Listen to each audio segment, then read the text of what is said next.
Welcome to the Frontline Herbalism podcast with your host Nicole Rose from the Solidarity Apothecary. This is your place for all things plants and liberation. Let's get started. Hello, welcome back to the Frontline Herbalism podcast. I'm sorry to not put out an episode last week. Unfortunately, I was unwell and baby boy was unwell, and it wasn't very fun. There's some sort of like gnarly vomiting kind of bug going around, which wasn't fun and really reminded me of being pregnant and 6 months of horrific vomiting and dehydration. It's like a condition called hyperemesis, which is like a genetic effect in pregnancy that affects some people, and oh my God, it was awful. Anyway, I'm feeling loads better now, and it's nice to be back recording the podcast. So I had obviously a little series diving into different kind of nervous system states like fight, flight, and freeze and shut down. And I just wanted to continue a few more episodes about herbal support through repression, which was the kind of theme of this series. Unfortunately, I haven't been able to do any interviews yet. I'm kind of, up to my fucking eyeballs preparing for my best friend's inquest, Taylor, who killed himself in prison. We've got 3-week inquest coming up in November. And as usual, solicitors do everything kind of last minute. So it's just been like very intense, like writing my witness statement about what happened and about his life, and reading other people's paperwork and the disclosure. And it's like fucking gnarly. And I've only got a few hours a week of childcare. So it's been a lot. But talking of inquests and court cases, I wanted today to talk about kind of herbal support through court cases, but I'm going to talk about the, like how a court case feels for a lot of people and what's going on and why they can be so challenging.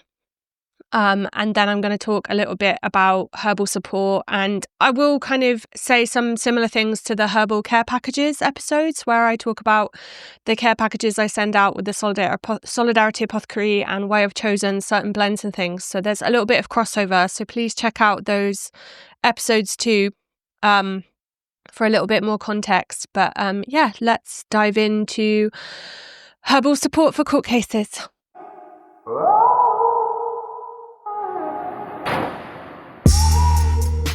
All right, so I guess it's worth naming that when I'm referencing things and personal experiences and stuff, it's from this kind of like England, Wales context. I have done sort of defendant support with people like all over the world, like different anti-repression kind of cases and solidarity stuff. But I mean, like in terms of actual sitting in a courtroom with someone in terms of that level of support and going through that shit myself, like I am talking about this kind of English Welsh context.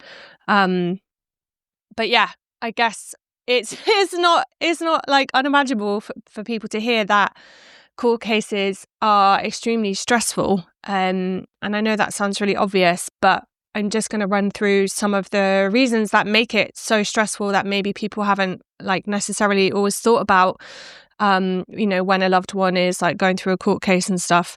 So obviously, like you're constantly thinking about the kind of outcomes of a sentence. And I'm talking here if you're going through a trial where you've pleaded not guilty and then you're in the kind of like theatre of fucking trying to prove that you're not guilty and having things like witnesses and evidence and all of this shit to kind of, then be decided by a jury if you're kind of innocent or guilty. But there are like a whole spectrum of different kinds of court cases, right? Like there's also the magistrate's court where there isn't a jury, where the kind of magistrate, like the judge, is making those decisions. And then, there's things like different courtrooms for people in detention, for example, or, even like a mini court in the prison when you get in trouble and you get put in front of a governor. Like there's so many different contexts of court cases. But I guess I'm kind of like talking here about how it feels when you're kind of like not fighting for your life, but you're fighting for the kind of consequences of your court case, if that makes sense. And even, just going to court, even if you have pled guilty and then you're like imminently about to be sentenced. Like that's also a really fucking stressful thing, and it might be more short term than a court case that takes several days or weeks or even months. But yeah, I guess just to preface, I'm talking about people that are like on trial.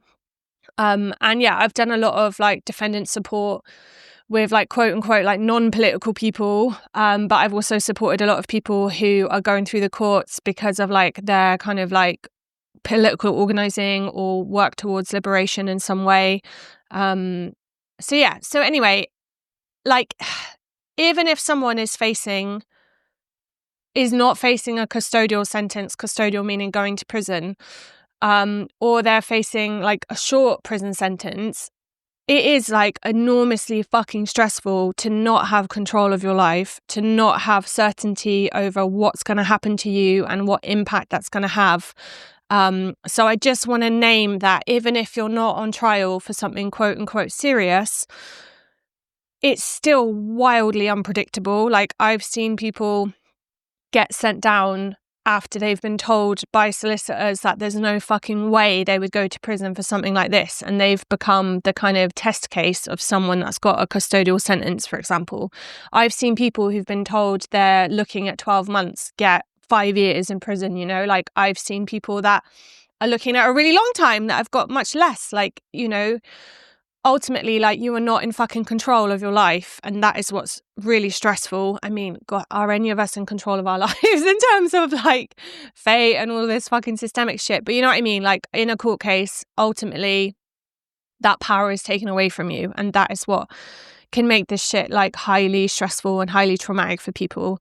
And you know, sometimes there's this kind of like macho culture of, oh, they've only got like this long inside, or you know, oh, I did longer, or whatever. Like there's this fucking like macho hierarchy. But like in my experience, like even really short sentences can be really fucking disruptive and traumatic. And actually sorry, trigger warning here, but like lots of people get sent down for very short amounts of time and actually kill themselves because those first few days in prison are enormously stressful for the body and for that person. And there's this kind of like short, sharp shock thing where, you know, say you're doing a slightly longer time in prison, like I was in just under 2 years, it did give me a lot of time to kind of like adapt and develop my own little systems and rituals and routines. Whereas if you just like bounce in for a couple of weeks and then get out, like you don't always have time for your nervous system to kind of like integrate what's happening. Does that make sense? And also, I guess another scary factor is like you can go in and then you can fear gate arrest, or you can, you know, gate arrest is when, you know, you're getting out of prison and you're arrested on something different, or sometimes you don't even get to the gate, like, you know, the police come into the prison and arrest you for another charge. So it's like, even if you're in and you're pretty confident you're getting out, there's never that like quite certainty, which makes being in prison for any amount of time quite, you know, frightening. So yeah, I just want to say that like even quote unquote short sentences can be really hardcore for people, and also just like disruptive in ways that create kind of like further chronic stress. So for example, someone might have waited months or years for access to kind of like social housing or a room somewhere, or, you know, a home for them and their children, and then get sent down and lose that. So, you know, prisons like really fucking contribute to like cycles of like homelessness and houselessness and precarious housing. Someone might be in a place where they've like finally got access to like mental health support and then lose that. You know, like anyone that's been anywhere near shit like universal credit knows it's like enormously fucking stressful to have any change in circumstance that you have to report. You know, that can instantly stop someone's benefits. Someone might have spent half a decade fighting to get PIP, like personal independent payments, because of chronic illness or disability, and then because of the change of circumstance of them getting a short sentence might fucking lose that, you know? So yeah, like any sentence can be extremely disruptive. It's, you know, it's worth naming that people, you know, can lose their fucking children. Like children can get taken off, people can get put in care. That can be like fucking traumatic for children and parents.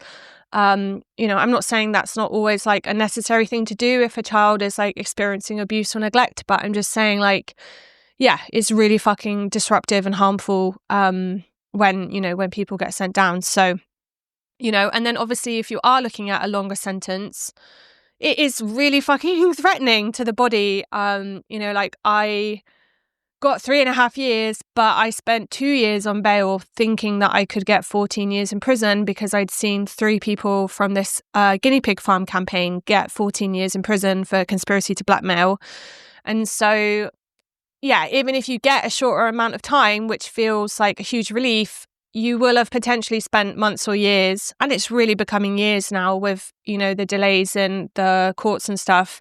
You've really spent a long fucking time thinking you're getting a really long time in prison, and that, kind of overhangs the body like so much. Like it influences like every decision you make about your life. Like, will you get a tenancy? Will you get into this relationship? Will you start this course? Will you apply for this job? Will you start this campaign? Like all of this shit. So yeah, it's very kind of like high stakes. And yeah, like I think I just want to name that, yeah, like there can be this like culture in social movements of like court is a bit of like a fanfare or a bit of a joke, but like I don't know, like anyone that's like kind of able to be like emotionally vulnerable enough to actually open up about how they're feeling, which I feel like is something that people do with me a lot, it will like just reaffirm to me like how kind of challenging and traumatic this stuff can be. And it does give me a lot of despair and depression when we have movement cultures that are just encouraging people to get arrested without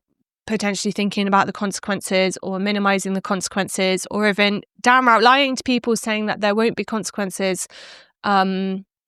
So which a lot of the kind of like bigger campaigns can do when they're sort of trying to recruit people to do actions and things. So that's a whole other fucking episode. But yeah, I just want to be that one person in the room that's saying like this shit like affects people and can traumatize people and cause like chronic health issues and all of these things. And yeah, like just fucking avoid prison if you can. Basically try and get away with shit and don't volunteer yourself for this kind of like repressive apparatus. Anyway, okay, so yeah, what else is going on in court cases? So I think it's really important to name that a courtroom is meant to feel fucking intimidating. Like, unless you're from that kind of like elite of people who have grown up in the kind of like ruling classes where it's very normal for people to be barristers or solicitors or judges or magistrates, it is going to feel alienating and not your world, not your language, not your class.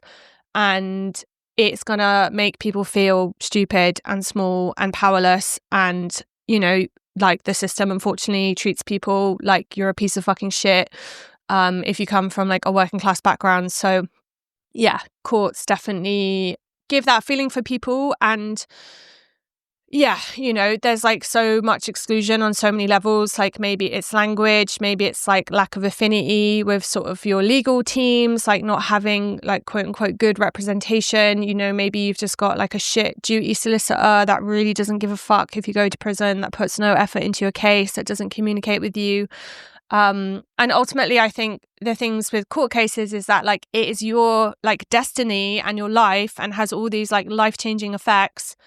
But for other people, it just feels like fucking bureaucratic. Like it's just a day for them in their job. Like it's just normal for them to take someone downstairs in handcuffs or witness another defendant get sent to prison. Or, like a judge can just be like, yep, I'll give you this many days. And they're not the one like sitting in a fucking cage at the end of the day, like away from people they love, feeling like inherently fucking unsafe. For, like a crime that's probably like to do with fucking lifestyle and poverty. Anyway, but I'm just saying like they are created to make you feel that you don't fit in, and ultimately you don't fit in. And unfortunately, like I think there can be this like class divide between like activist-y organizer types, between folks who maybe do fit in, maybe they've studied law, maybe they've got a fucking PhD in whatever, and they, like some people get really fucking turned on by this shit, by legal language, by finding evidence and reading statements, and it makes them feel like a fucking, solicitor on TV or whatever. So it's like, you know, and I'm not saying we don't need comrades that have these skills, like we really fucking do, but I'm just saying, like, for most people it feels alienating and intimidating, but for some people it is interesting and fascinating and pleasurable, and you know, they go on to like become fucking legal assistants and all of this shit because they've like enjoyed the kind of like court case stuff. It's not my fucking arena, like I'm not that person, but I know for some people it is. So yeah, so that's a factor. I mean, the other factor is you're just inherently feeling judged, right? Like there's this sensation of kind of like performance anxiety, like being cross-examined. I've never had to go through that myself, but I've witnessed it 101 times. It's fucking intimidating, you know, like the person asking you questions is like an intellectual fucking bulldog. Like you feel like threatened by them, you go into fight or flight, you muddle your words. You know, like some people do really well on the stand, but most people it's a very stressful experience where you feel scrutinized and judged. And ultimately you are being judged, right? You're being judged by the jury, you're being judged by the judge. You know, so yeah, it's a lot for someone. And so yeah, that kind of brings me on to the solidarity stuff of like how, if we know these threads of what makes a court case like intimidating and frightening and difficult, like how can we respond to that?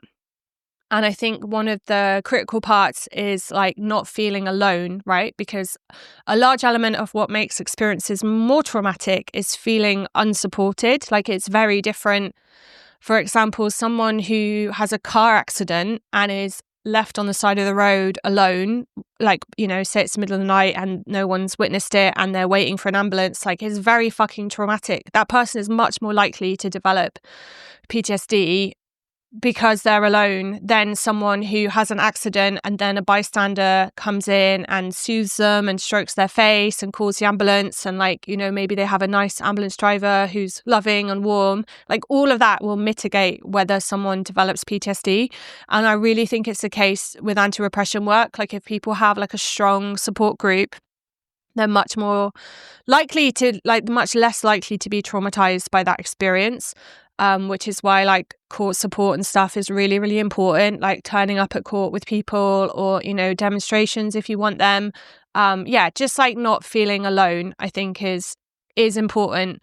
And in terms of like our nervous system, obviously people are going to be in fight or flight because this experience is kind of, yeah, life-changing and the stakes are high for most people. So, you know, understandably, you're going to be in kind of fight or flight, or if, you know, you're quite adapted to chronic stress, you might be in a more like functional freeze where you feel like you're fine because maybe it's like familiar, or, you know, you're very good in those sorts of situations because you've had to be in like survival mode your whole life. But for me as a herbalist, like I'm always thinking, how can we tone down that nervous system activation so that someone can be as much as possible in a more like safe and social state? Because A, it's like less traumatic and stressful for someone, but B, it enables someone to think more clearly and to make better decisions and to be less reactive, you know, where you're like fucking kicking off in the courtroom and stuff, like, you know, which like can be a necessary part of resistance sometimes, but I just mean in the sense of like, if you're kind of having to play the game and make a certain impression to the jury and all of this bullshit, like you do need to like have a level head on you to kind of, you know, come across well and to fight your corner and stuff. And if you're in like high levels of anxiety, fight or flight, like that's going to be more difficult. So that's why I love to support people with like nervine relaxants, because it's just going to be toning down that anxiety and that activation so that someone like is a bit more, just a bit more functional.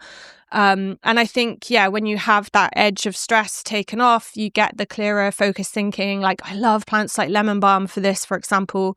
It's really common for stress, obviously, to affect our digestive systems, which is why in court cases, people are just like constantly needing to go to the toilet. And when your nervous system is in like sympathetic, it will make you want to like urinate more, basically. So that's quite difficult for people. So things like chamomile or lemon balm can just take the edge off those kind of like guts that are going bad, if that makes sense. And also, I hate to say it, but if someone gets sent down, you know, it's very difficult being in a cell underneath the court, or being in a sweat box, like being in the van and needing the fucking toilet. So if you have some like herbal support around that beforehand, I think that's like helpful.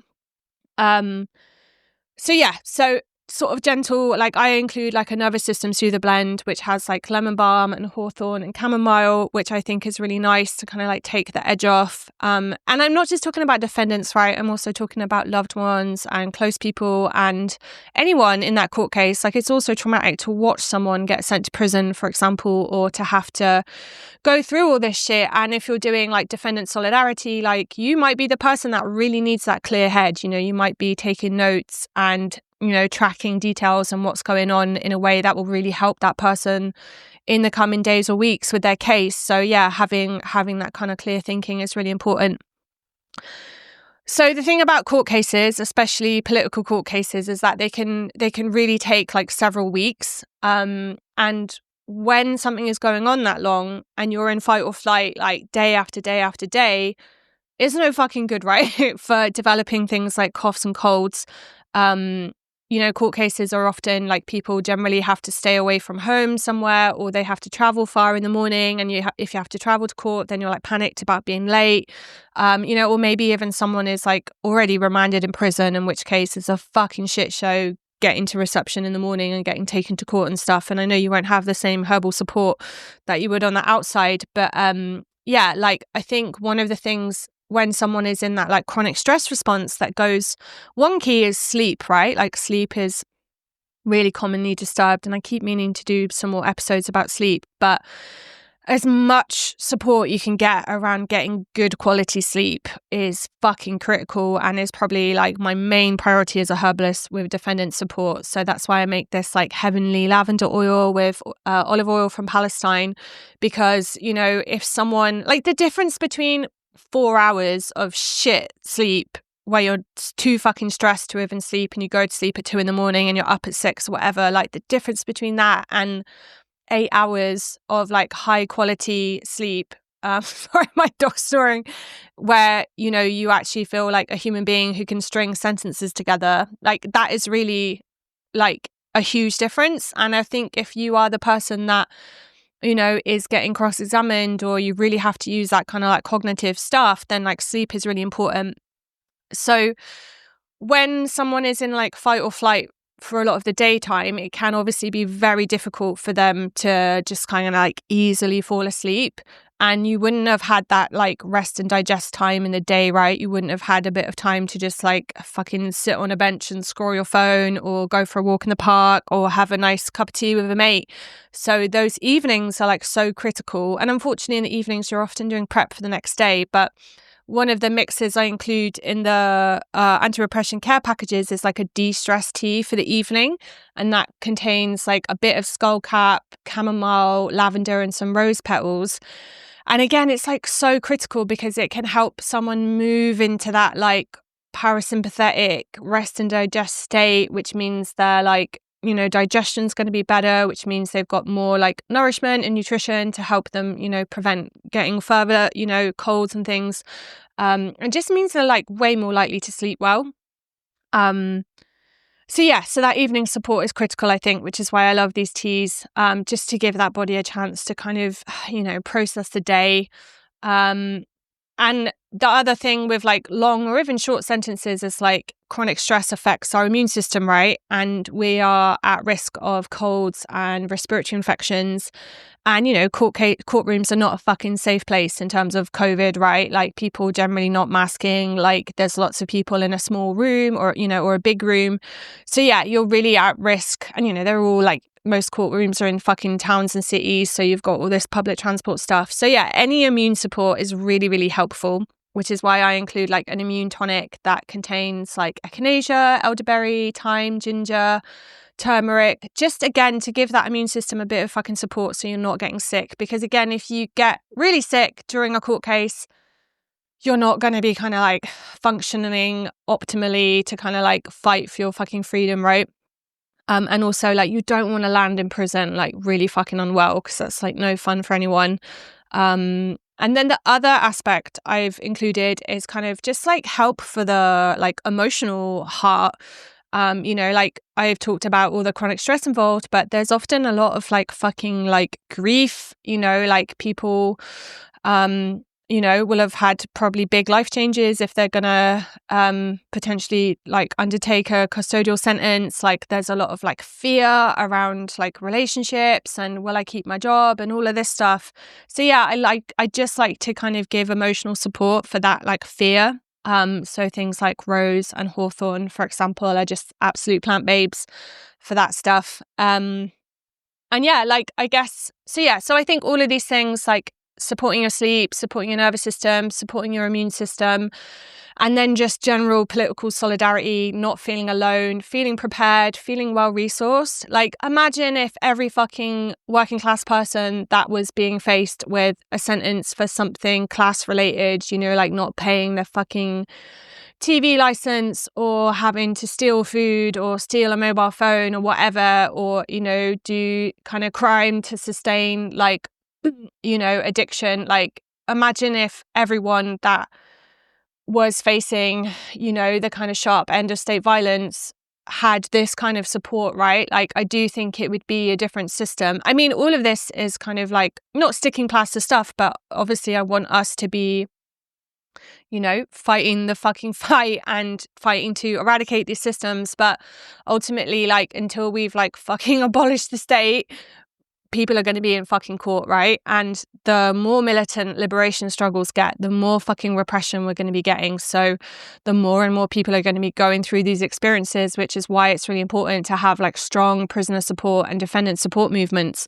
And yeah, I just want to make sure that we're also taking care of our bodies, because they are the ones like, experiencing the impacts of this state violence. And finally, like my tattoo sleeve that I got before prison says like never alone, and there's like a fox and an owl and like roses and stuff in this like old school style. But like the reason I got that was because I wanted to go into prison with defiance in my heart that non-human kin and our ecosystems and nature and the land like is more fucking powerful than these human-made systems. Like we are fucking stronger. Like the state will have a lot of fucking power and can ruin our fucking lives. They can raid us, they can arrest us, they can torture us, they can put us in fucking prison, they can kill our fucking friends in prison.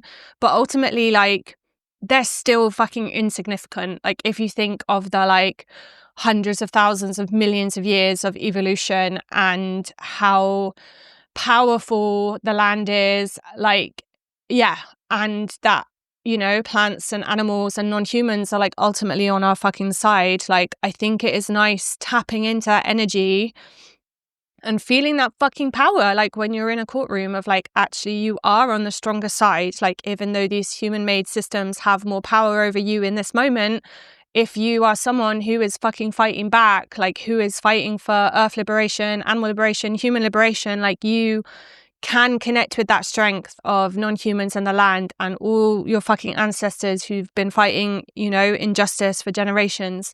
So yeah, I just love to go in with that feeling, and that's how I'm planning to get through my best friend's inquest, is just remembering how fucking small this shit is compared to like the fucking oceans and the atmosphere and the fucking galaxies. And that's how I cope with it. I tried so hard to find this example, but I couldn't fucking find it online, and I just saw it on social media somewhere years ago, but it was this example, and I'm probably quoting it wrong.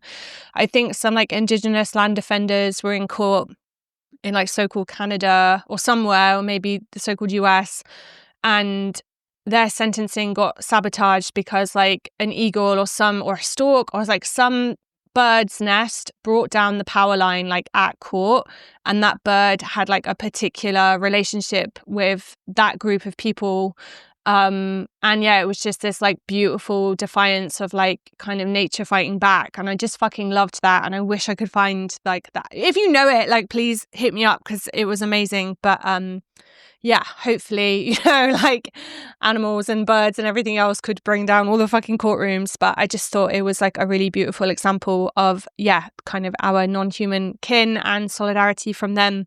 So if you are facing a court case, please feel free to request one of my herbal care packages that I send out to folks for free. I don't want people experiencing repression alone. And, I talk about all of this stuff in my herbalism and state violence book. So please check that out. And I will be back soon. Okay, thanks for listening.